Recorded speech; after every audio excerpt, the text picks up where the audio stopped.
nome é Juliana Bernardo e esse é um vídeo aula sobre avaliação de neuropatia periférica induzida por quimioterapia antineoplásica.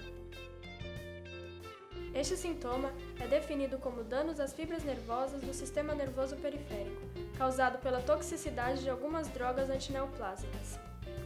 A fisiopatologia ainda não está totalmente esclarecida, mas sabe-se que ocorre uma degeneração gradativa da bainha de mielina de axônios e ou dos corpos celulares do gânglio da raiz dorsal, interrompendo o impulso nervoso. Os sintomas são dose-dependentes, ou seja, são mais graves quanto maior a dose. Algumas pesquisas indicam que a incidência pode variar de 10% a 30%, dependendo do quimioterápico utilizado. A avaliação clínica é de extrema importância, considerando que os danos neurológicos podem interferir diretamente no tratamento, podendo levar à diminuição da dose ou até mesmo interrupção da quimioterapia. O paciente pode perder grande parte da sua autonomia, ter diminuição da sua qualidade de vida e tornar-se incapaz de realizar suas atividades de vida diária, como higiene pessoal, vestir-se, alimentar-se, controlar suas eliminações vésico-intestinais e locomover-se. A sintomatologia apresenta-se primeiramente em regiões periféricas, iniciando na ponta dos dedos dos pés e das mãos, progredindo para os membros. Os danos neurológicos podem ser reversíveis de acordo com a estrutura atingida, pois a bainha de mielina possui maior capacidade de regeneração do que os corpos celulares do gânglio da raiz dorsal. Os sintomas podem se manifestar em diferentes fases do tratamento, podendo ser identificados durante ou piorar após a interrupção do mesmo. Os sintomas mais comuns encontrados são sintomas motores, que pode variar de fraqueza assintomática a totalmente incapacitante, os sintomas sensórios, que podem ser identificados como alodinia, dissestesia, parestesia, diminuição ou perda total da sensibilidade e diminuição do reflexo tendinoso profundo, e sintomas autonômicos, que podem ser identificados como incontinência ou retenção urinária, constipação intestinal, sensação de estufamento, náusea e disfunção sexual. Algumas drogas são mais predisponentes ao aparecimento de NPQ, sendo as mais recorrentes os alcaloides da vinca, como vincristina, vinblastina e vinorelbine, os taxanos, como docetaxel e paclitaxel, e os derivados da platina, como cisplatina, carboplatina e oxaliplatina. Os riscos para desenvolver NPQ também estão associados a condições anteriores ao quadro oncológico.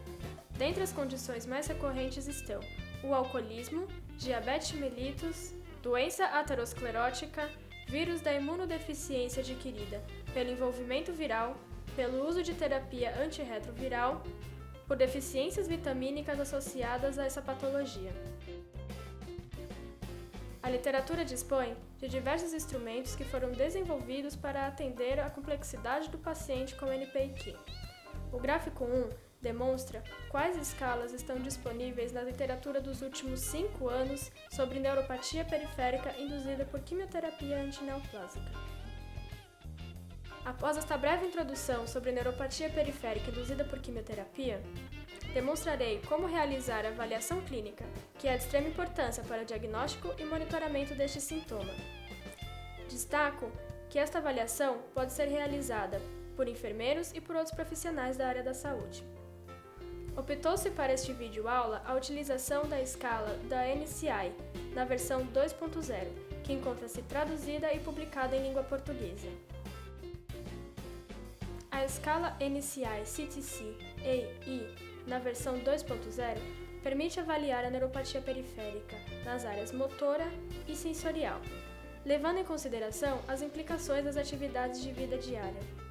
Além disso, podemos classificar a NPQ em diferentes graus, de acordo com a intensidade. Como vemos, essa escala é dividida em avaliação motora e sensorial, sendo graduada de 0 a 4.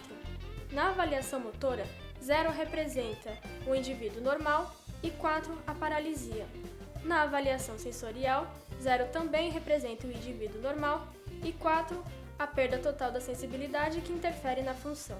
Para iniciar a avaliação, você deve posicionar o paciente confortavelmente e explicar como será o procedimento. Inicie pela avaliação motora. Faça perguntas objetivas e não sugestivas como: você observou ou tem observado alguma alteração na força dos pés e das mãos? Se sim para esta pergunta, faça outras perguntas que possam quantificar o prejuízo motor. Você poderá fazer perguntas como: descreva como percebeu essa alteração, em quais situações e com que frequência. Quando identificou essa diferença? Tem alguma dificuldade para realizar atividades comuns do seu dia a dia? Derrubou objetos sem saber exatamente como? Se sim para esta última pergunta, avalie o grau de independência do paciente, utilizando a escala de dependência de vida diária, ou escala de Katz. Essa escala foi criada em 1976, com o objetivo de avaliar o tratamento em idosos e predizer o prognóstico de pacientes crônicos. A seguir, a escala de Katz. Observe que cada item pode ser classificado em I de independente e D de dependente. Ao final da avaliação, o score pode variar de 0 a 6, sendo 0 o paciente independente em todas as funções e 6 o paciente dependente em todas as funções. Note que a avaliação das atividades de vida diária é um item presente na classificação da neuropatia periférica motora e sensória. Por isso, a aplicação da escala de Katz é um item essencial para a classificação exata da NPQ. Após realizar as perguntas, avalie as respostas e compare com a escala. Classifique-as de acordo com o grau mais adequado. Esclareça ao paciente que as perguntas a seguir estão relacionadas às sensações percebidas nos segmentos distais proximais de pés e mãos. Você tem percebido alguma sensação estranha nas pontas dos dedos dos pés e das mãos? Se sim, para essa pergunta, você poderá fazer outras perguntas para caracterizar e quantificar o prejuízo sensório e avaliar o reflexo tendinoso profundo. Para a avaliação do reflexo patelar, coloque o paciente sentado com as pernas pendentes em uma mesa, ou sentado em uma cadeira com uma das pernas cruzadas sobre o joelho oposto. Nessa posição, o tendão é distendido e mantido em posição ideal. Siga os seguintes passos. Palpe as depressões das partes moles que existem de cada lado do tendão para localizá-lo. Desencadeie o reflexo com um golpe rápido e preciso sobre o tendão, no nível da articulação do joelho. O movimento deve ser rápido e preciso. Esta manobra é repetida no membro oposto.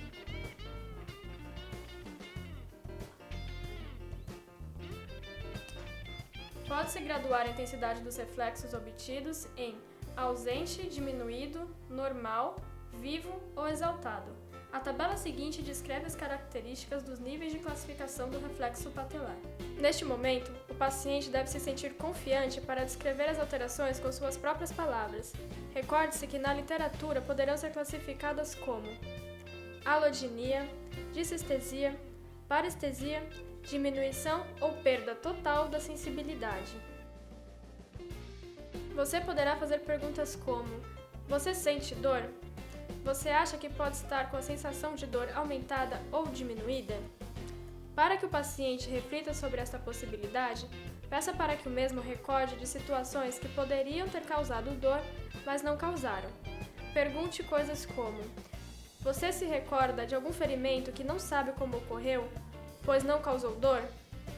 Você sente alguma sensação estranha em situações como calçando meias, sapatos ou em apertos de mão?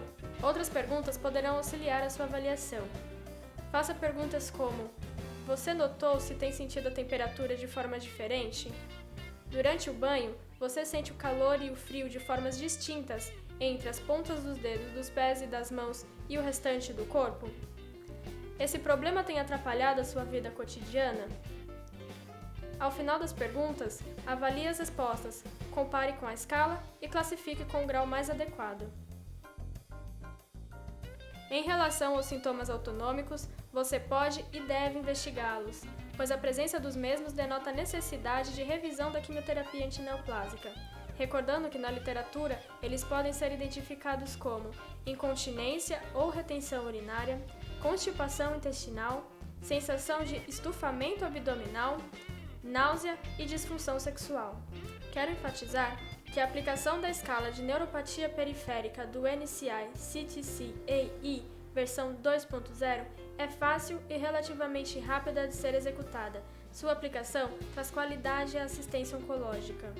Finalizando esse vídeo educativo, esclareço que ele surgiu como necessidade de alunos e professores do Programa de Extensão Universitária Acolhe Onco, Interdisciplinaridade no Cuidado Integral ao Paciente com Câncer, da Universidade Federal de São Paulo.